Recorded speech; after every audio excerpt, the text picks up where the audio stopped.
The phone rang at 3:00 a.m., cutting through the silence of my small Maine home. I had been asleep, finally managing to get a few hours of rest, but the moment I saw the caller ID, my heart sank. It was Jake, my son-in-law. "Maggie, it's Emma. She's gone." Jake's voice trembled, barely audible. I froze. "What do you mean gone?" I could barely speak, my chest tightening with dread. "There was an accident, a drunk driver. She didn't make it. They said it was quick, no pain." I could hear Jake's sobs over the phone, but all I could feel was a deep, gnawing emptiness. My only daughter, Emma, the woman who had filled my life with joy, was gone in an instant. How could I even begin to comprehend the world without her? At the funeral, I stood beside Jake, who was holding Lily, his 6-month-old daughter, my granddaughter.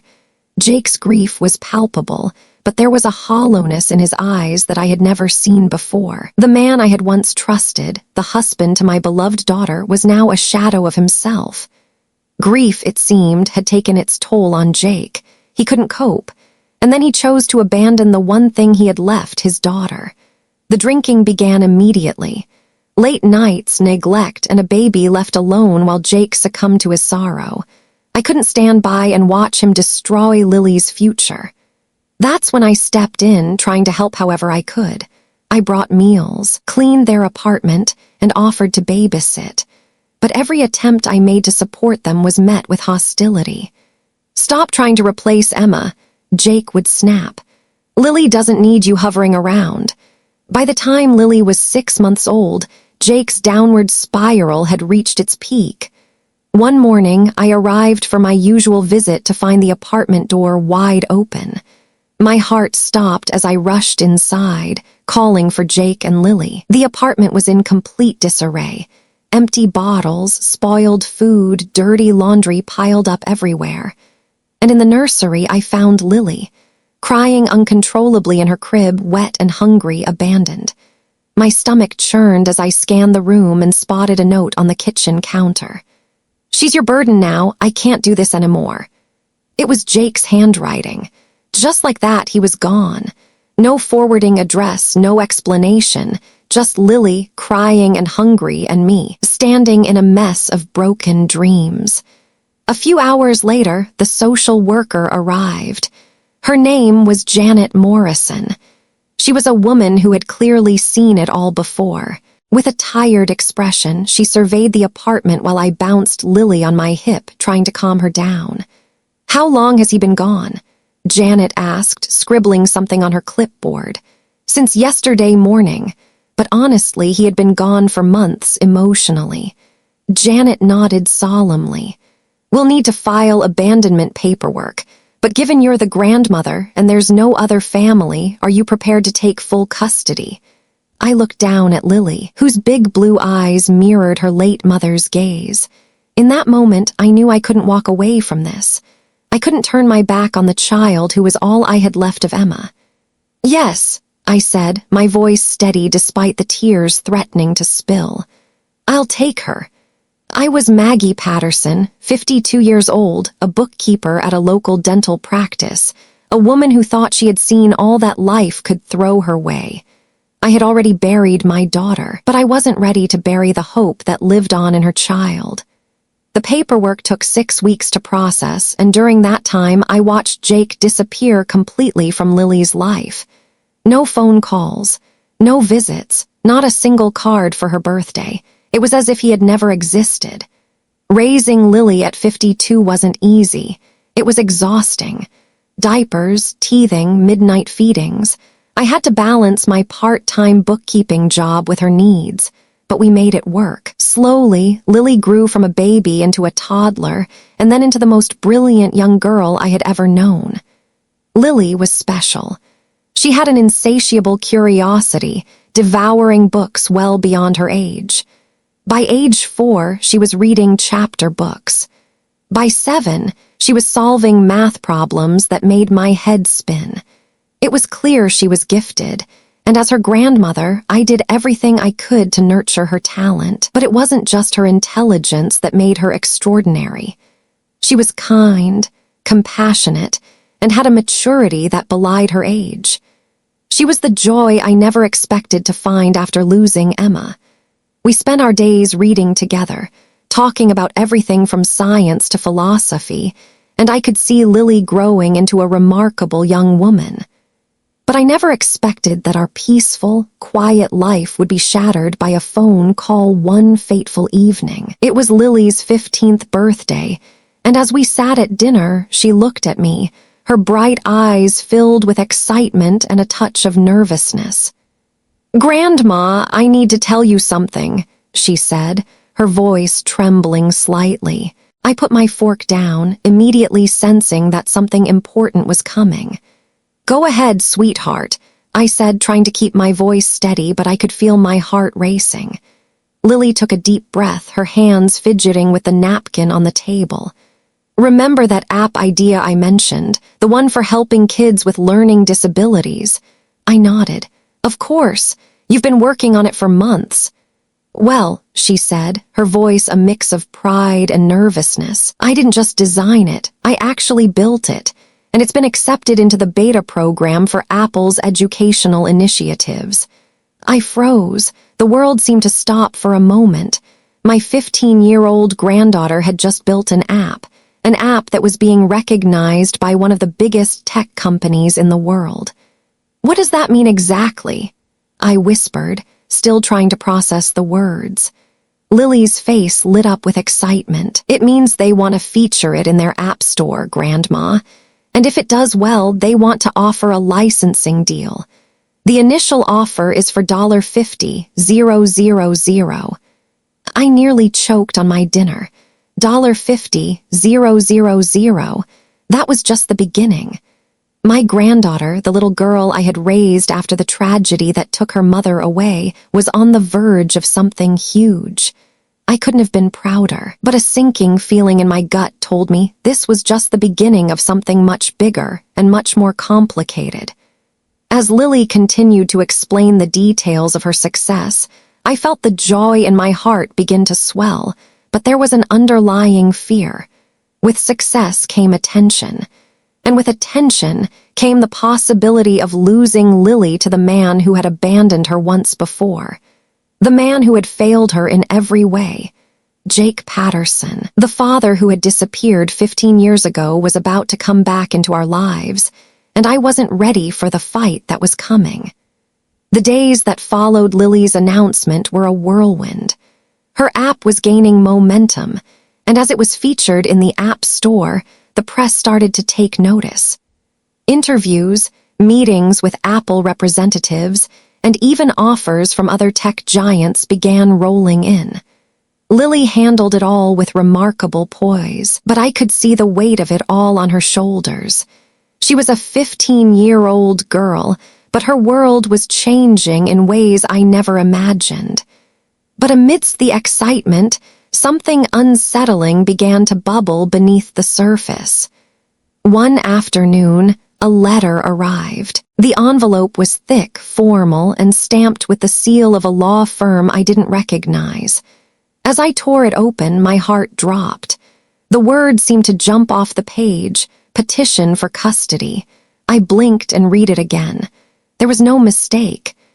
Jake Patterson, the man who had abandoned his daughter 15 years ago, the man who had disappeared without a trace, was now filing for custody of Lily.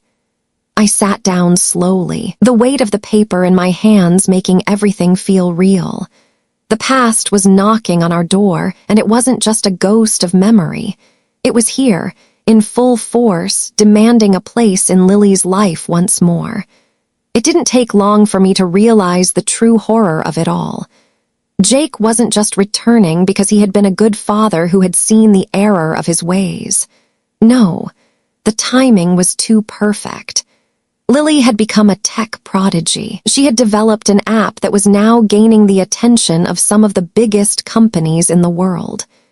Jake's lawyers were already preparing their case, framing it as a story of a father who had recovered from his grief, who had turned his life around, and now, after 15 years, wanted to be there for his daughter. It made my stomach churn. How convenient, how calculated. I called Margaret Winters, the best family lawyer in town. She had been my friend for years, and I knew she was the only person who could help me navigate this nightmare.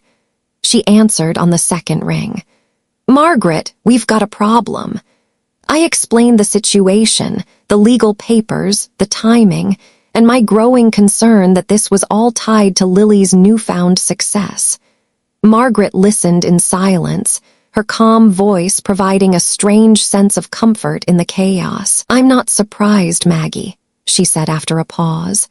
"From what you're telling me, Jake's return is not about fatherly love, it's about opportunity. Lily's success is now a gold mine, and he's just realizing that." I could feel the anger bubbling up again. How can he do this? How can he just waltz back into her life after all these years? He didn't even care enough to check on her. He abandoned her, left her with me to raise, and now that she's worth something, he thinks he can just swoop in and claim her.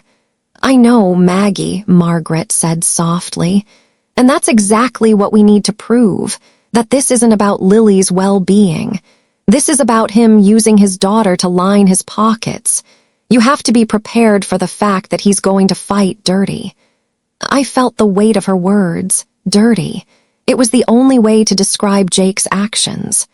The next few days were a blur. I spent my time gathering every piece of evidence I could find that would prove Jake's complete and utter neglect of Lily. I collected photos, school records, medical history, and anything else that could show the years of care I had given her. Lily, for her part, seemed unusually quiet. She was still processing everything, though I could tell she was conflicted. She wanted to be loyal to me, but she was also curious about Jake, about the father she had never known. I couldn't blame her. One night, as we sat together in the living room, Lily turned to me, her eyes filled with questions. "Grandma, I don't know what to think anymore. I never asked about him, and now that he's here, I don't know." I reached out and took her hand, feeling the weight of the moment. "Lily, I've always been here for you. I've loved you with all my heart every single day, and I will never stop. But Jake, he doesn't get to come back now because he sees what you're worth. That's not love, that's using you." "I know, Grandma," she said quietly, "but what if he really is different now?" I could see the conflict in her eyes. She was torn, and I understood why. She had the right to wonder about the father she never knew. But deep down, I knew Jake hadn't changed. He had spent the last 15 years living his life while I had raised Lily. And now, when Lily's success was making headlines, Jake was crawling out of the woodwork, wanting a piece of the action. I squeezed her hand. "You don't have to make any decisions right now, sweetheart. We'll face this together. But just remember, family isn't about who shares your blood. It's about who shows up when you need them." The next few weeks were a blur of legal meetings, paperwork, and endless consultations with Margaret. Jake's lawyer was ruthless, spinning a narrative of a grieving father who was finally ready to be the parent Lily deserved. They portrayed me as a woman who was too old, too incapable of giving Lily the future she deserved. But Margaret was always one step ahead. We built our case slowly, carefully, showing the years of love, the sacrifices, and the stability I had provided for Lily. I had never been a perfect mother, but I had done my best. I had raised Lily with love and dedication. That was something Jake could never take away. One morning, just days before the custody hearing, Margaret called me with some unsettling news. "They're accelerating the timeline, Maggie," she said. "They're moving the hearing up, and they're planning to bring in character witnesses. They're painting a picture of a perfect father who was wronged, who now wants to right the wrongs of the past." "Perfect father," I spat. "What a joke." Margaret's voice was calm, but I could hear the edge of concern. "They're going to use everything they can. They'll argue that you've been alienating Lily from her father, that you've been keeping her from him all these years." I could feel my chest tighten. Alienating? They're the ones who abandoned her. "I know," Margaret said softly. "But they've got money, connections, and they'll stop at nothing to paint themselves as the good guys." I hung up the phone and sat there for a moment, feeling the weight of everything crashing down. This was more than a legal battle. This was about my family, my granddaughter, and my right to protect her from a man who had failed her once and was now trying to take everything we had built. I wasn't going to let that happen, not without a fight. As the day of the hearing approached, I couldn't help but wonder, was I strong enough to win this battle? And more importantly, would Lily choose me over the man who had abandoned her? The morning of the hearing, the courtroom felt more like a battlefield than a place of justice. I had never been in a situation like this before, and as I sat with Margaret, my hands were shaking despite the calm exterior I was trying to maintain. It wasn't just a legal battle. It was a fight for my granddaughter's future, and the weight of it all was nearly unbearable. Lily was with me, as always, though she had grown quieter over the past few days. The conflict between her curiosity about her father and her loyalty to me had torn at her. I could see the emotional strain in her eyes, and it broke my heart. She had already been through so much in her short life, and now, at 15, she was forced to confront a past that she had long since buried. Margaret, ever the professional, sat across from me, reviewing the papers one last time. She'd been meticulous in preparing for this day. Every piece of evidence we had gathered, school records, medical history, photos, was organized into neat folders. We had built our case on the foundation of 15 years of care and devotion. But I knew it wasn't going to be easy. Jake had come prepared, and with the financial resources and legal team behind him, I knew he wouldn't go down without a fight. "Are you ready, Maggie?" Margaret's voice was steady, but I could hear the subtle tension in it. She had been through countless custody battles, but this one was different. This was personal. I took a deep breath and nodded. "As ready as I'll ever be." The doors to the courtroom opened, and I stood, following Margaret into the large, imposing room. The sound of our footsteps echoed as we made our way to the plaintiff's table. I could feel my heart racing, the air thick with the weight of what was about to unfold. Jake and his legal team were already seated across the room. He looked the part, a man who had everything to gain, his expensive suit and carefully maintained appearance screaming confidence. He looked up as I entered, his eyes briefly meeting mine before he turned his attention back to his lawyer. But it wasn't his cold, calculating gaze that bothered me. It was the way Lily looked at him, as if she was searching for something she didn't even know she wanted. "Grandma," Lily whispered, her voice barely audible. What if I made the wrong choice? I knelt beside her, taking her hand. "You haven't made any choices yet, sweetheart, but I promise you whatever happens today, we'll get through it together." She nodded, but the uncertainty in her eyes made my chest tighten. I couldn't protect her from this. She had to choose for herself, and that terrified me. The judge, a woman with silver hair and sharp eyes, called the court to order. Judge Harris was known for her no-nonsense approach, and I hoped that would work in our favor. She was the kind of judge who respected the law but also had a keen sense of morality. "Mr. Davidson, you may proceed," Judge Harris said, her voice carrying authority. Jake's lawyer, a tall man with a polished demeanor, stood and approached the bench. "Your Honor, what we have here is a tragic case of a father who made a difficult decision years ago. Mr. Patterson, at the time, was emotionally overwhelmed by the death of his wife and his inability to care for his daughter. He made the heartbreaking choice to leave her with her grandmother, believing that she would be better off in her care while he sought help for his personal struggles." I gritted my teeth. The words, so carefully chosen, painted Jake as some sort of saint, someone who had done the noble thing by abandoning his daughter. It was all lies, all manipulation, and I knew the court would see through it. The lawyer continued, "But Mr. Patterson has since worked tirelessly to better himself. He has built a successful career, and now, after 15 years, he is ready to be the father his daughter deserves. He has a stable home, a loving wife, and the financial resources to provide for her future. All he wants is a chance to be part of her life again. The words hung in the air, thick with false sentiment. I could feel the bile rise in my throat. A loving wife, a stable home. Where were they when Lily needed a father? Where was Jake when his daughter was sick, when she won her school science fair, when she graduated middle school? Now, all of a sudden, he was ready to swoop in because Lily was no longer just his daughter. She was a potential gold mine. When it was Margaret's turn, I held my breath. She rose slowly, her presence commanding the attention of the entire courtroom. I could see the determination in her eyes as she approached the bench. Margaret had always been the sharpest, the most formidable attorney I knew, and I trusted her with my life. "Your Honor," Margaret began, her voice calm and composed, "my client, Maggie Patterson, is the only mother Lily has ever known. She has raised this child, nurtured her, educated her, and loved her with all her heart. For 15 years, Lily's life has been filled with stability, security, and above all, love. But the same cannot be said for Mr. Patterson." Margaret paused, letting the silence hang for a moment before continuing.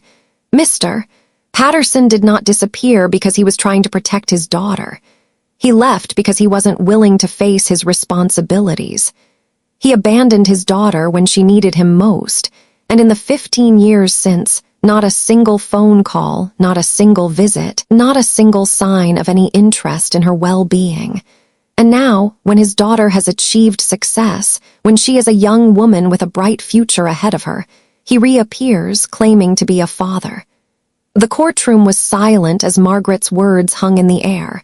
I could see Jake squirming in his seat, but he maintained his calm exterior. He didn't get it. He didn't understand that Lily was more than just a prize to be claimed.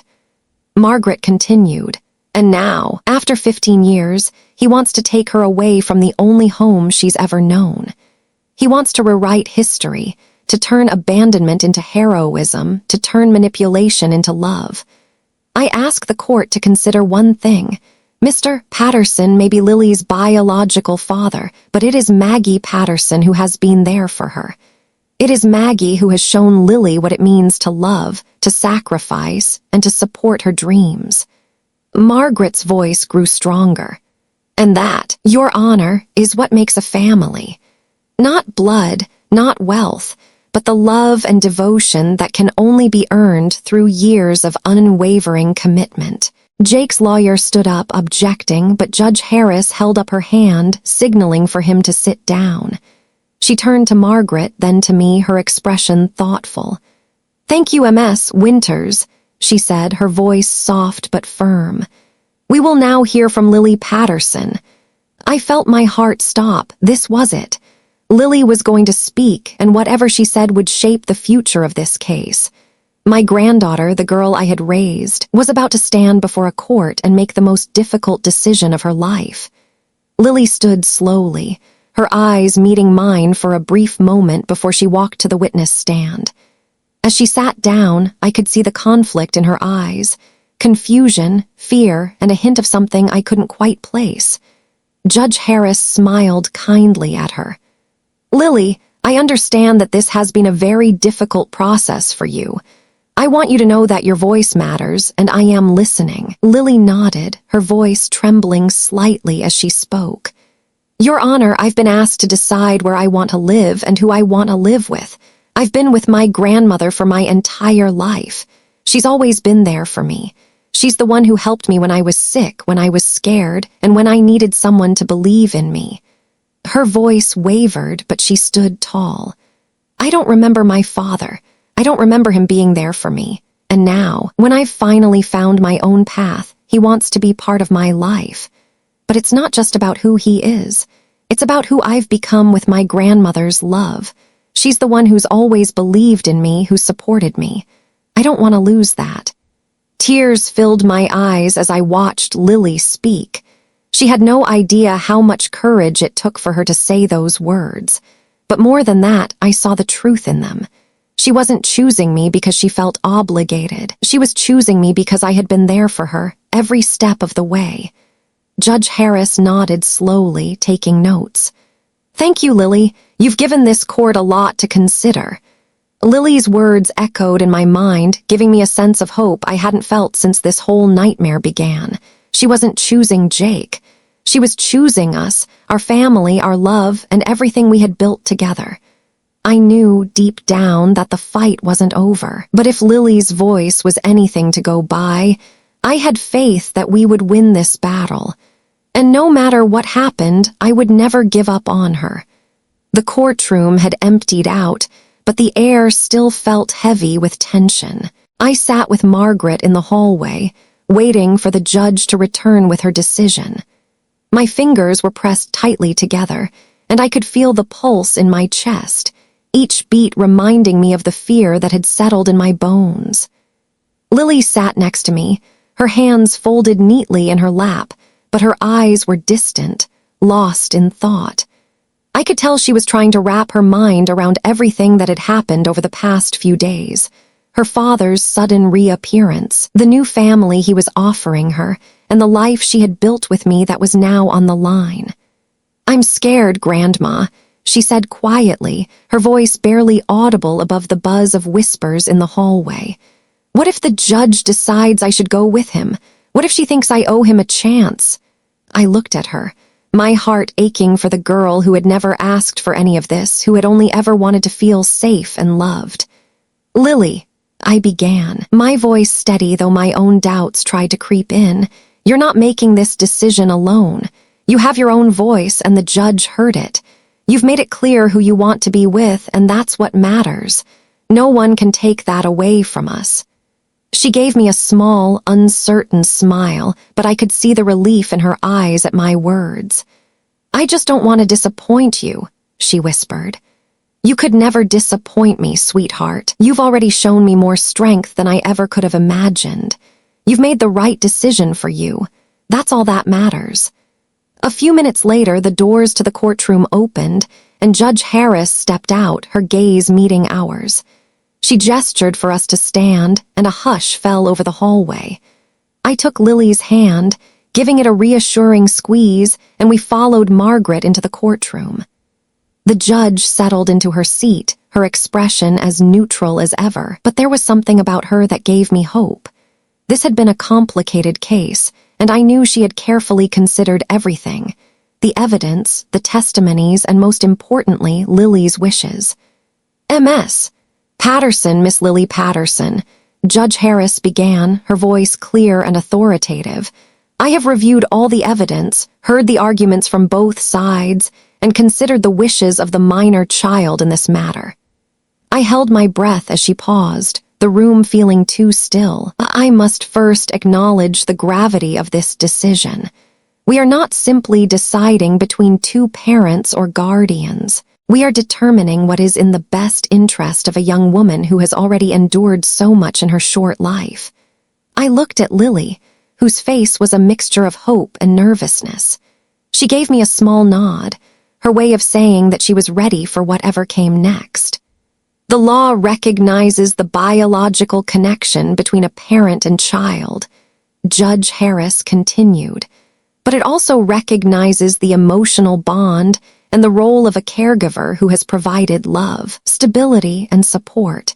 It is clear to me that MS, Maggie Patterson, has given Lily that stability, that unconditional support for 15 years. She has nurtured Lily through every phase of her life, from infancy to the young woman she has become today." Lily's grip on my hand tightened, and I felt a lump rise in my throat. "On the other hand," Judge Harris went on, "Mr.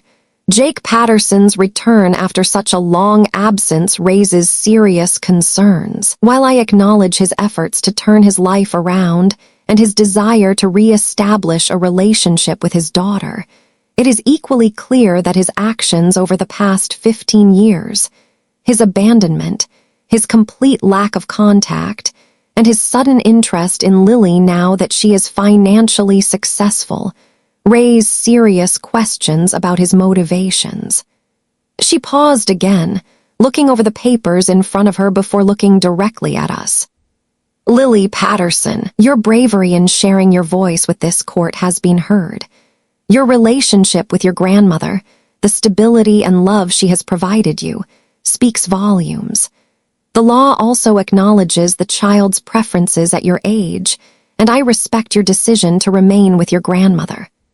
My heart swelled with pride as Lily squeezed my hand, her face bright with the relief she had been holding in for so long. Therefore, it is my decision that the petition for custody filed by Mr. Jake Patterson is denied. I am awarding full custody of Miss Lily Patterson to Ms. Maggie Patterson. Additionally, I am terminating Mr. Jake Patterson's parental rights. His absence for 15 years, coupled with his failure to provide any meaningful support, has forfeited his right to make decisions regarding Lily's future. A wave of relief rushed over me, and I couldn't help the tears that welled up in my eyes. For the first time in months, I felt a weight lift off my shoulders. The fight had been hard, but we had won. Lily stood beside me, her hand still in mine, and we faced the courtroom together. I couldn't believe it. Lily was safe, and she was going to stay with me. The judge looked at us one last time. This case is officially closed. Congratulations, Ms. Patterson, Miss Lily, I wish you both all the best. As we walked out of the courtroom, I felt like I was walking on air. We had done it. We had won. Lily looked up at me with a smile that made all the struggles worth it. We did it, Grandma, she said, her voice full of relief and joy. We did it, I echoed, feeling the weight of the last 15 years settle into a place of peace and hope. As we stepped outside, the sun was shining brighter than it had in days. I took a deep breath, ready to embrace the future, whatever it held. Because with Lily by my side, I knew we could face anything. The courthouse doors swung open, and the soft glow of the setting sun bathed us in warmth as we stepped outside. The air felt different now, lighter, freer. We had fought a battle that seemed insurmountable, and we had emerged victorious. It was no longer about the case, the legal battles, or the fear that had gripped me for so long. It was about us, me and Lily, moving forward together. Lily walked beside me, her steps more confident, her shoulders squared with a new resolve. It was as if the weight that had hung over her for so many years had finally been lifted. Her eyes were no longer filled with doubt or fear. Instead, they sparkled with hope, the kind of hope that comes from knowing you're exactly where you belong. We didn't talk much as we walked to the car. There were no words needed. We had both experienced this journey in our own way, and the silence between us was comfortable, filled with the quiet understanding that everything was about to change. I glanced over at Lily as she slid into the passenger seat of my old car. Her phone buzzed, and she looked down at it, her fingers scrolling across the screen. I couldn't help but smile. Despite everything, she was still the same curious, brilliant young woman I had raised, someone who saw the world with open eyes, always asking questions, always searching for answers. She looked up from her phone and met my gaze, a soft smile playing on her lips. You know, Grandma, I think I've figured it out. I raised an eyebrow, my curiosity piqued.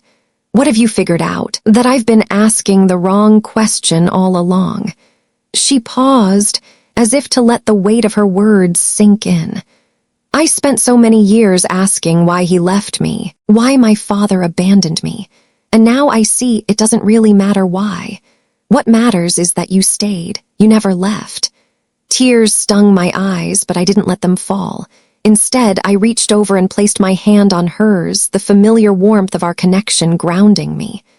I'll always be here, Lily, no matter what. That's the one thing you can count on.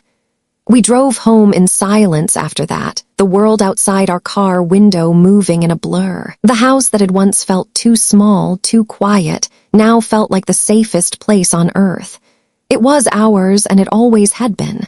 When we arrived, I parked the car in our usual spot. The front door opened with a creak, and we stepped inside together as we always had. Nothing had changed, except everything. We were free. Free from the shadow of Jake's manipulation, free from the fear that he might take her away. I went to the kitchen and started preparing dinner, the familiar rhythm of our daily life taking over. Lily followed me, and I could hear her humming softly as she picked up a book from the shelf. She had always been the curious one, the one who wanted to know everything, and I had always been there to answer.